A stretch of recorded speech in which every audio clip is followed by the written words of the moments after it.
Alright, I'm gonna try and make this real quick and short, but what we're gonna be doing here is replacing the wheel hub on the driver's side rear tire. And the first thing that we're supposed to do is remove this spring clip that goes in here, but I just noticed that he's missing it. He did hit the car on this side, so it might have popped off.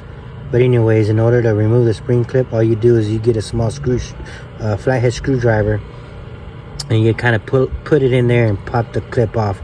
I'll show you what the clip looks like on the passenger side. This is the passenger side, and that there is a spring clip that I was talking about. Now this caliper floats on 2 pins, and you have one up here on top and one at the bottom, and it is held on by a T40 torque, and we're gonna go ahead and remove that right now.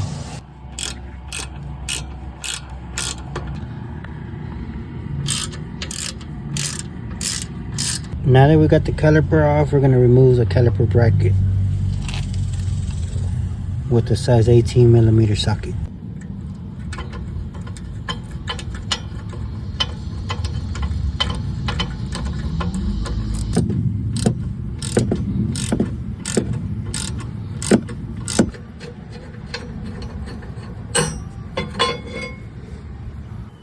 Now we're going to be removing the rotor, so we got to remove this set screw with the T30.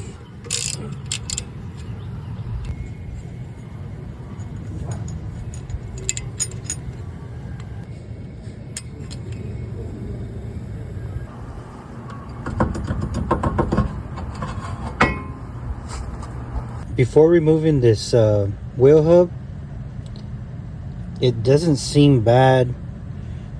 The owner is about 30 to 45 minutes away, and it looks like I'll be able to pull these lug studs out. So if I am able to do this before he gets here, I might have him return this wheel hub.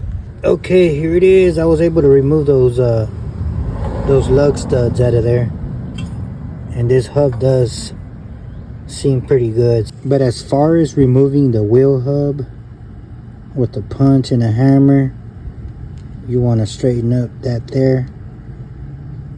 lock, and then with the size 32 socket with that 12 grooves, remove this nut here. You would remove this spring here, and there's a spring underneath in order to get the shoes off. And then with an inverted E10 torque socket, you have 4 bolts that hold this wheel hub. Unfortunately, we're not going to be removing it today, so we're going to go ahead and leave this one on, go ahead and put everything back and see how it runs.